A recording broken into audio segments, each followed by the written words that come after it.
त्यांना सगळा सोयरा आपला नाही. आणि ज्याला अंतकरणापासून टाळी वाजवता आली तर फायदा काय आहे कीर्तनात? कीर्तनात टाळी होय पातकांची. मग आता भगवंताला साकडं घालताना या शाहू आजींसाठी जी प्रार्थना करू, हनुमंतरायांचं बोट धरून आपण रामप्रभुरायांच्या दरबारात ही मान्यता मानत असताना सर्वांनी एका ठेक्यात अशी दणकून टाळी वाजायची की तुम्ही वाजवलेली टाळी आणि केलेलं नामचिंतन आजींसाठी आपण राजसू यज्ञाची आहुती करू. तयार आहात? हो मेरे केसरी केला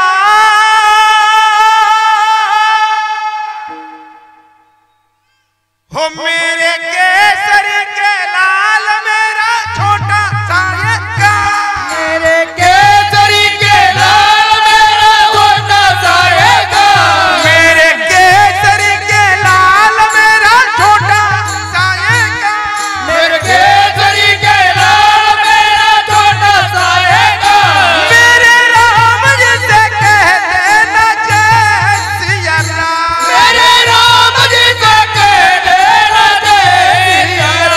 मेरे केसरी के लाल मेरा छोटा सायका मेरे केसरी के लाल मेरा छोटा सायका मेरे केसरी के लाल मेरा छोटा सायका मेरे केसरी के लाल मेरा छोटा सायका ओ मेरे राम जी से कहते न जय सिया राम मेरे राम जी से कहते न जय सिया राम मेरे राम जी से कहते न जय सिया राम मेरे राम जी से कहते न जय सिया राम मला साऱ्याने हिनावला आज सत्य हे जाणवला माझ्या मौनगिरी बाबाने मला माणूस बनवलं माझ्या चंदगिरी बाबाने मला माणूस बनवलं मला साऱ्यांनी नवलं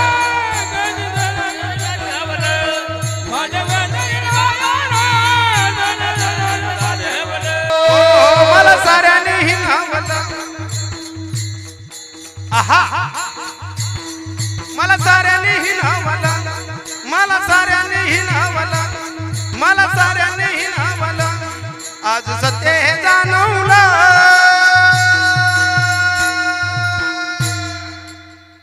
हो माझ्या नर्मदा मैयाने मला माणूस बनवलं माझ्या नर्मदा मैयाने मला माणूस बनवलं माझ्या नर्मद मैयाने मला माणूस बनवलं माझ्या नर्मद मैयाने मला माणूस बनवलं क्षणोक्षणाची करावा विचार तरावया पार भव सिंधू. प्रस्तुत प्राप्त प्रसंगी प्राप्तिवेळी भगवत चिंतनासाठी घेतलेला अभंग.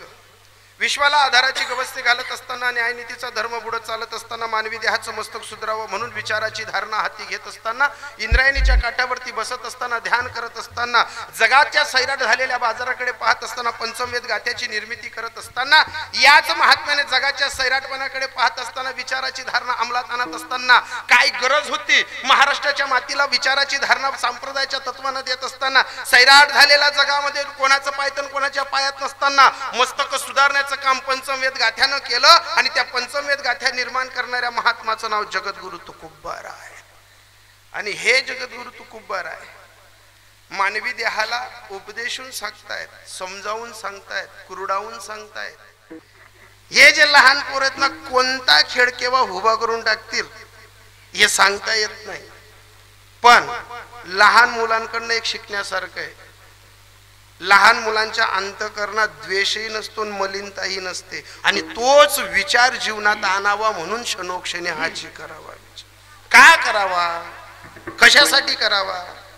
इतर जनावरांना एकच मेंदू दिला, माणसाला 2 मेंदू दिले. का दिले? तर सर्व प्राणी आपापल्या तऱ्हेने सरळ चालतील. माणसाला 2 मेंदू का दिले? तू सरळ चालावनी तू आडात चालशी. माणसाचं कुतूहल आहे, माणसाला दुसऱ्याची प्रगती सहन होत नाही, माणसाला दुसऱ्याचा प्रसिद्धीचा काळ सहन होत नाही. आणि सदैव जैसी स्थिती आहे तैशा परी राहे आणि कौतुक तू पाहे संचिताचे तुझ्या पारब्धात जी घटिका आहे ती घटिका सुखरूप तू पार पड याच्यासाठी क्षणोक्षणी हाची करावा विचार. त्याचा फायदा काय होईल? तरावया पार भवसिंधू. भवसिंधू म्हणजे काय? संसार सारख्या कुरुक्षेत्रात एकही दिवस सुखाचा नाही आहे. जन्माला आलो रडत रडत, मरताना जाणार आहेत रडत रडत. आई लहानपणी खायला देत नव्हती, टहा फोडून रडलो तेव्हा आईला समजलं आणि तीच गत मरतानाही आली. मृत्यूच्या वेळी आपल्यालाच आपल्या देहाच्या एवढ्या काही घटिका बिघडतात, पण वाचा गेली तर बोलता येत नाही, नजरशीन झाली तर सांगता येत नाही. पण तारुण्यपणात ज्या माणसाने संप्रदायाला वेळ दिला आणि सत्य कर्म जीवनात आणलं, तरावया पार भवसिंधू. हे का सांगताय? कारण तुला जो नरदेह भेटलाय, नाशिवंत देह जाणार सकड, किंवा आयुष्य खातो काढ सावधान. सावधान सावधान या शब्दामध्ये खूप काही दडलेलं आहे. सावधान कुठं लिहिलेलं आहे? जिथं हवे, धोक्याचं वळण आहे, गतिरोधक आहे, तिथं सांगितलं जातं भाऊ गाडी बागी चालाव, घसडायची लोक उचलत नाही, व्हिडिओ काढतील. कारण आता दया करायचा वेळ नाही, मदत करायची गती का नाही. ऍक्सिडेंट झाल्यानंतर जो उचलून दवाखान्यात घेऊन जातो त्याला जबान्यात देत देत अर्धे आहे ती चालली जास. मग गतिमान स्थिती बदलली, लोक एकामेकाला मदत करत नाही. पण संसार सारख्या कुरुक्षेत्रात तारुण्य पण जेव्हा संप्रदायाला अर्पण करशील तेव्हा तुला या नरदेहाची किंमत कळेल. आणि या नरदेहाची किंमत कळाली का तुला आपल्या आप सूत्र वापरता येईल. नाशिवंत देह जाणार सकड, आयुष्य खातो काढ सावधान. तुमच्या माग कागटाई एक काढ लागलेला आहे. मग उरलेल्या आणि आहे त्या आयुष्यात काय करावं? संत समागमी धरावी आवड. एक तर संतांची आवड करा, परमार्थाची आवड करा. आणि जर परमार्थ आवडत नसेल, संत आवडत नसतील, तर कमीत कमी आपले मायबाप जिवंत आहेत ना, त्यांच्या विचाराची आवड करा. लोकांना पैसा खर्चता येतो, लोकांना पैसा कमवता येतो, पण आई वडिलांजवळ बसायला वेळ नाहीये. लोकांकडे आज पैशाच्या गाद्या झाल्यात, कापूस नाही आहे, पण त्या कापसाच्या गादींवर तरी झोप लागत होती, पैशाच्या गादीवर झोप लागत नाहीये. 20 ताली 10 मजले बंगले बांधून घेतले, पण ज्या घरामध्ये आईचा फोटो आणि बापाचा फोटो पाहिजे होता तिथं सुशिक्षित बाया सांगायला लागल्या, नाही नाही भिंतींना खिडा ठोकू नये, भिंत खराब होते. मग तू बी मरशी, तू नाही बी फोटो कोठे ठेवती? हाही विचार करायची घटी काय? म्हणजे संत समागमी धरावे आवडी म्हणजे चांगल्या विचाराची आवड करा. आणि चांगल्या विचाराची आवड चांगल्या माणसाला येते. चांगला आचरण कोण करतं? चांगल्या माणसाला कळतं. आणि चांगल्या विचाराची आवड तिथं धरली जाते. तिथं असा आई गेल्यानंतर राजसूयज्ञ होतो.